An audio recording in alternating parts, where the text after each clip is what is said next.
Se eu posso fazer uma pergunta sobre tendências futuras, você poderia nos indicar uma tendência futura dentro da esfera da internet? Poxa, isso não é fácil responder. O que eu posso responder sem responder é o seguinte. Eu acho que os economistas austríacos têm um pouco mais de sabedoria ou mais refletivo do que outros economistas em prever o futuro. A outra forma de responder é, se eu soubesse a resposta, eu não ia falar para vocês. Eu ia estar lá investindo para ganhar muito dinheiro. Então, ser um economista ou um analista é diferente de ser um empreendedor.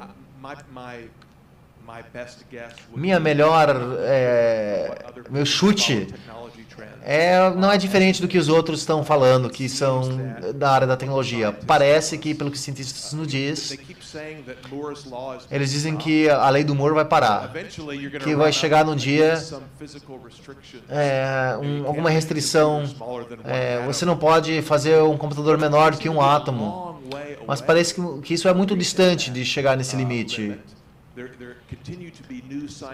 Tem novos desenvolvimentos científicos, como computação quantum. Parece que a lei do Moore continua.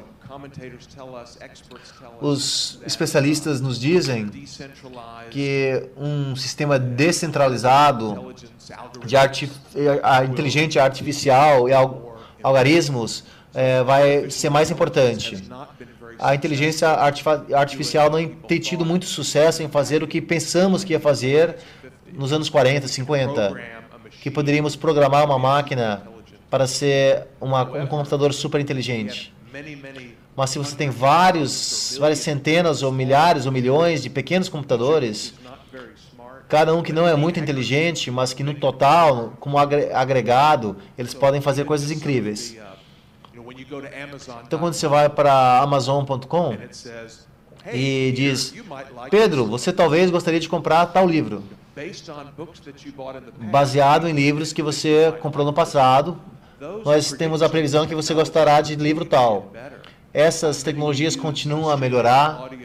Talvez você use algum sistema de música como Pandora.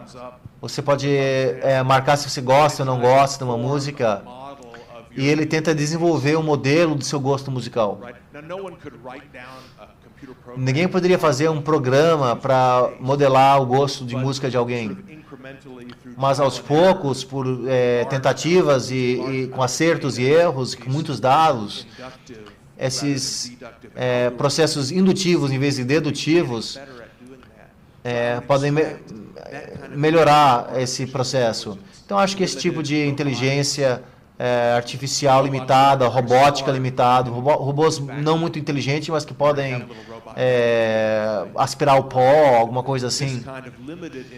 Essa inteligência limitada que pode fazer coisas úteis por uma rede na internet, talvez seja mais importante. Mas eu não tenho nenhum insight especial. Eu leio as coisas que todo mundo lê.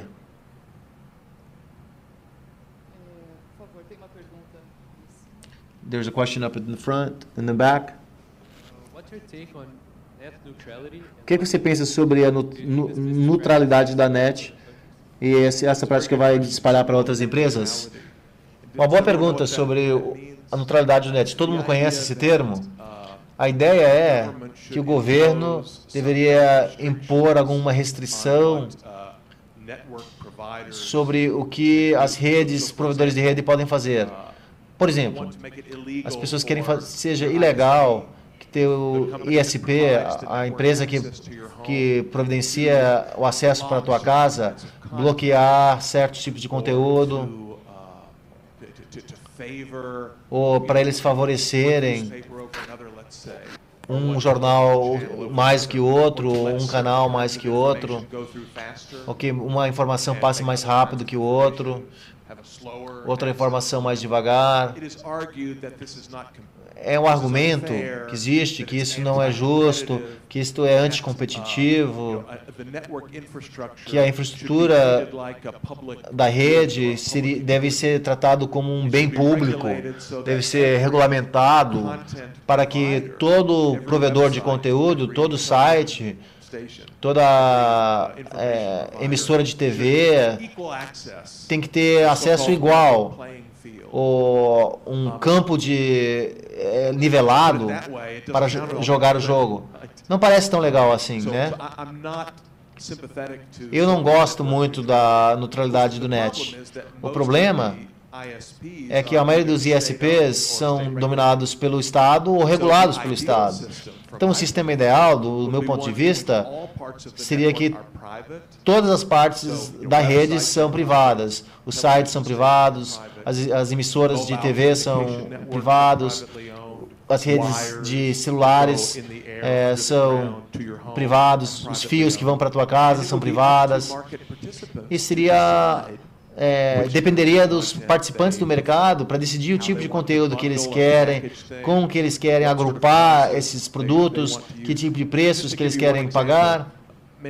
Para te dar um exemplo, muitos dos jornais principais nos Estados Unidos, como o New York Times, são a favor da neutralidade da net. Acham errado que uma empresa de cabo pode favorecer um jornal mais que outro.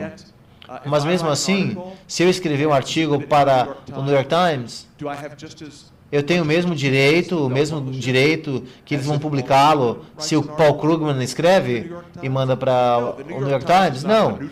Eles não são uma plataforma neutra. Eles discriminam. Eles favorecem o Paul Krugman mais do que eu, que é uma tragédia, obviamente. Falta muita sabedoria, mas eles não são uma plataforma neutra. Uma emissora de TV não é uma plataforma neutra. Um site da internet não é neutra.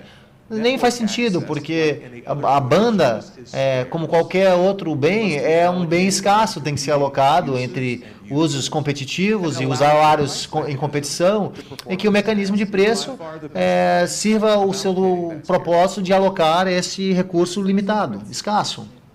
Temos outro participante. We have another participant. Meu nome é Gabriel. E eu gostaria de saber, porque eu acho que vivemos numa bolha. Bolha de internet. Tipo a bolha do ponto .com. Temos novas empresas que são avaliadas em bilhões, como o Google, Facebook, mas sua receita é só de publicidade, não da economia real. Será que é uma bolha?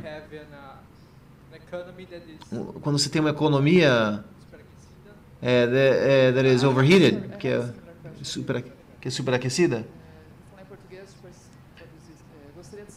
I'd like to know your point of view about the brands versus revenue, like Facebook, Google. What's the basis of these companies? Eles querem saber se você concorda com isso, esse valor alto.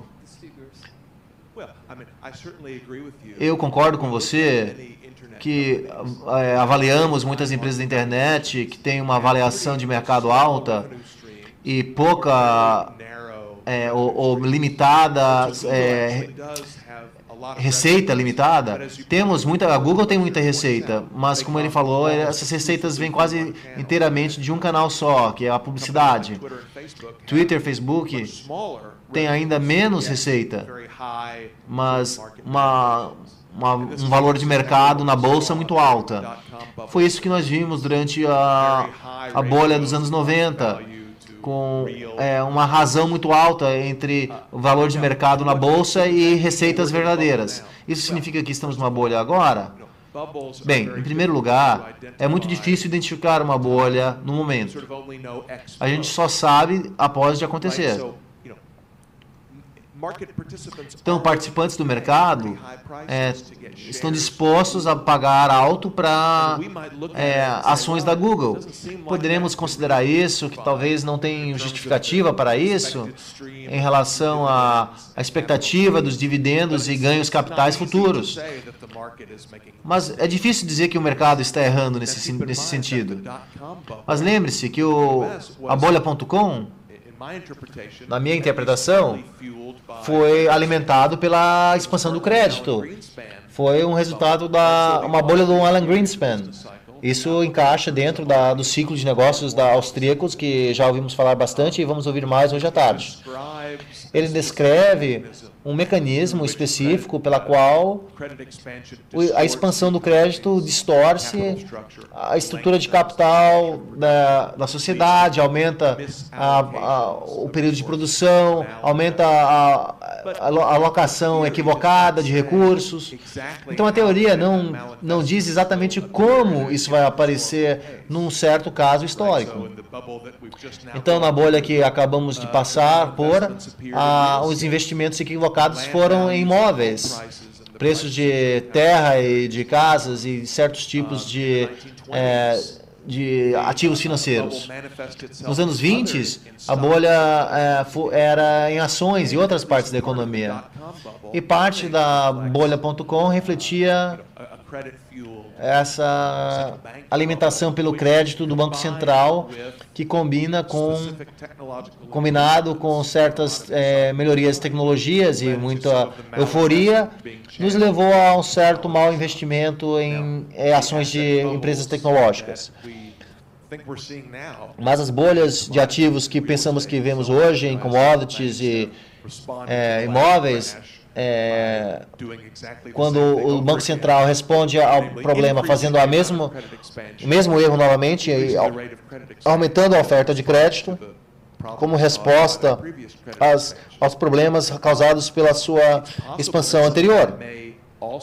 É possível que uma parte disso se manifesta em ações de tecnologia, mas é difícil dizer no momento.